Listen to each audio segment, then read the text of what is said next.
Autonomous driving has been promised to us for a number of years, and things like robotaxis.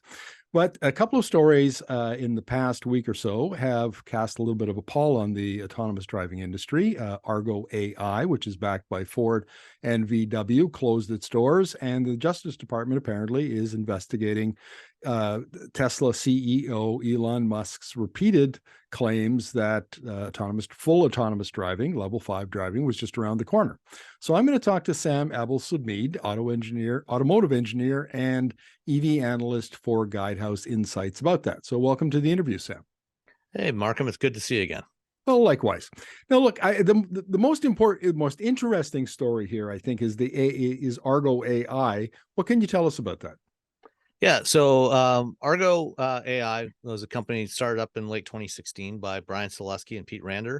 And a few months after they launched, they got a $1 billion investment from Ford and became Ford's automated driving partner. They were developing the automated driving system that Ford planned to use for robo-taxis that it wanted to put on the road initially starting in 2021. Later, Volkswagen came into that partnership and invested another $1 billion, as well as adding in their existing internal automated driving team for a total valued investment of about $2.5 billion. Now, this past week, Ford and Argo announced that Argo was shutting down. Argo was definitely one of the most promising of the companies in the space. Brian Selesky, the CEO, was a veteran of the industry. He led the software development on the Chevy Tahoe that won the 2007 DARPA Urban Challenge from Carnegie Mellon, working alongside Chris Urmson, who now leads Aurora Innovations, and the two of them also worked together on the Google self-driving car project before it became Waymo. So they've been testing their vehicles in a number of cities, in Pittsburgh, where they're based, in Miami, Washington, D.C., Austin, Texas, Detroit, and more recently with Volkswagen in Munich and Hanover. With an automated version, an Argo-powered version of the ID Buzz electric minivan. But they basically couldn't get it to the point of maturity where it was ready to scale fast enough. Now, my understanding is that it actually had pretty good technology, but it couldn't scale fast enough. But others in the space, like Cruise and Waymo and so on, basically face the same problem, don't they? Absolutely. All of the leading automated driving systems companies are, they're now testing in multiple cities. We've had some initial commercial pilot deployments, with small numbers of vehicles, fewer than 100 vehicles in most cases. Motional's been running in Las Vegas with Lyft for a few years. Waymo's been running in Arizona. Cruise is running in San Francisco. But they're all still very, very limited. And the challenge is going to be expanding the capability to run in multiple environments, multiple cities, and grow those fleets rapidly so that you can start to generate some real serious revenues. And hopefully at some point get to profitability, which is something that posed a problem for Ford and for Volkswagen. What are the impediments to scaling for these companies? The technology generally works certainly in limited environments. They works certainly in good weather, in some cases in some inclement weather and some rain and stuff, and in limited geographic areas. But it's still not reliable enough across the board. And this is true for every company in this space. It's not reliable enough to replace a human driver under all conditions. And that inherently limits where you can deploy the technology. Okay. So the technology still needs a lot of development. And I understand that that LiDAR, which is an important part of the system, those kind of units are coming down in cost and improving in quality. So it sounds like we're still 2, 3, 4, 5 years away from being where they need to be, just to the technology and the cost catch up?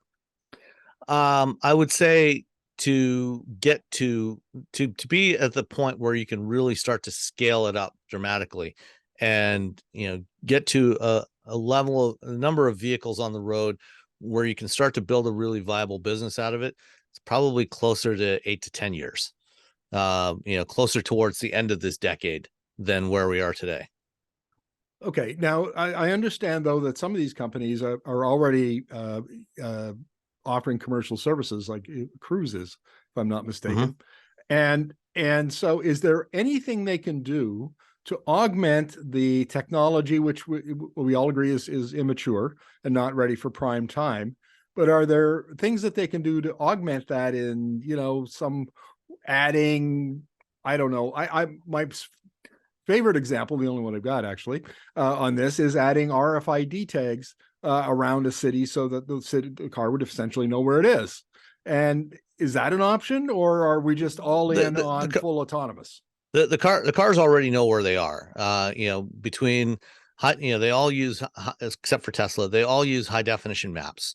So they know, every inch of the roadway. They know where the traffic signals are.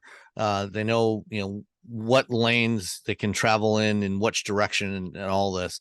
And that between, high precision GPS systems and the sensors that they have on board that they can use to correlate, with the maps, they know exactly where they are. So you don't need things like RFID tags. They already know. The problem for all these systems is, as it has always been, is reliably understanding the environment around the vehicle.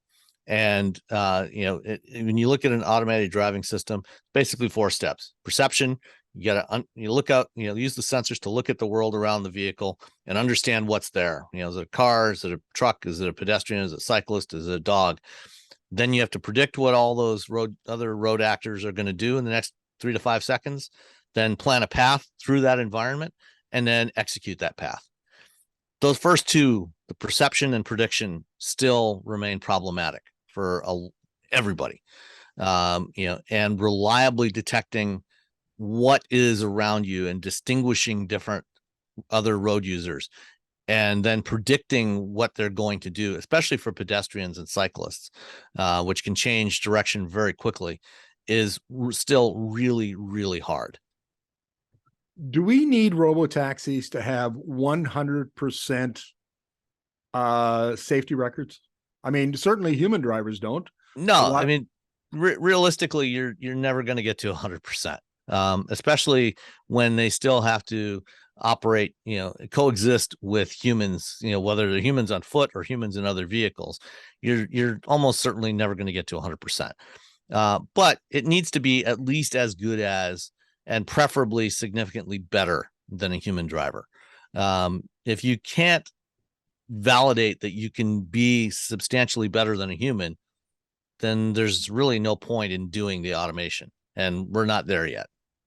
So what needs to change? What needs to improve? Is it the artificial intelligence?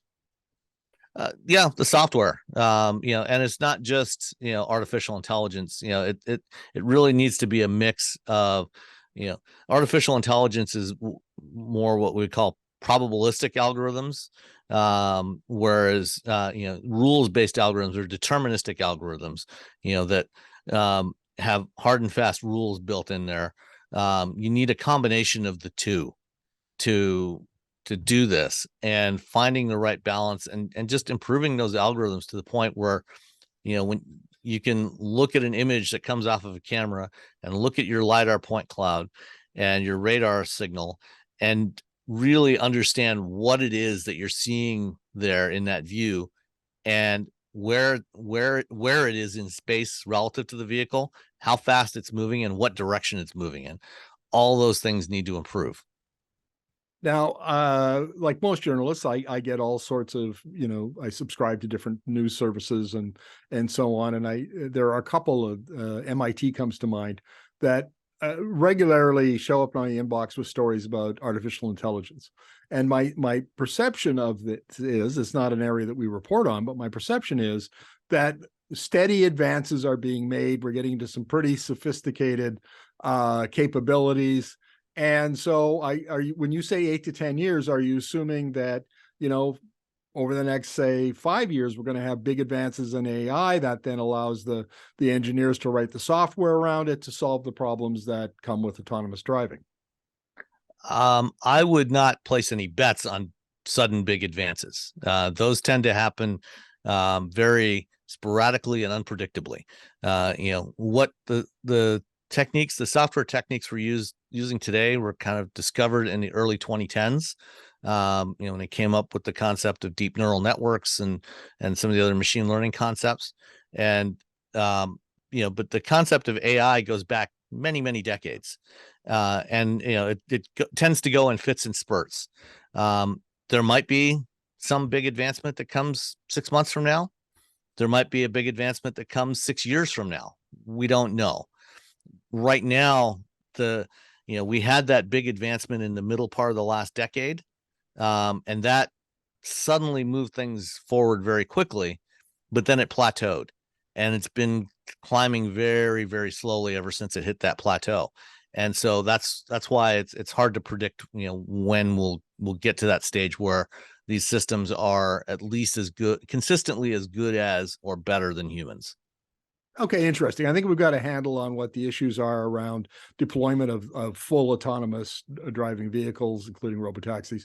But let's talk about Tesla, because this has been around for about 5 or 6 years, where Elon keeps promising that full self-driving is just around the corner, and never quite. And I see people on my social media accounts who have Teslas who are really annoyed about this. And so, what can you tell us about the investigation? A very wise man once told me that you should never, ever buy something on the promise of what it might do someday. You buy it based on what it can do today. And if what it can do today is not up to your satisfaction, don't buy it. This is the case with full self-driving. It is not self-driving. It almost certainly never will be full self-driving. And there are some fundamental flaws in the Tesla approach, relying on cameras only, and particularly, because of the way they've configured the cameras, where you don't have any stereoscopic imaging, so you can do parallax imaging, to get some accurate distance measurement. So Tesla is relying entirely on AI inference to try to measure distance to objects, which is an inherently flawed approach. The system that they have devised is not really capable of robust automated driving, and probably never will be. And this is why regulators are finally, they should have been doing this a long time ago, but they didn't. But now, between the National Highway Traffic Safety Administration and the Department of Justice, and perhaps FTC is also looking into it. Certainly the California DMV is investigating this, as to, because they call it full self-driving, but it's actually not. And that leads to consumer confusion. People think that it's going, and between the name and what Elon Musk has consistently said for the last 6 years, since October of 2016, when they launched Autopilot version 2, and he started his presentation with, starting today, all vehicles rolling out of the Tesla factory have all the hardware they need to get to level 5 autonomy, which was a lie then, and it's a lie today. So this is why they're investigating, because essentially he has committed fraud for the last 6 years. Well, we're watching that investigation with interest. Sam, thank you very much for this. You're welcome, Markham. Have a great day.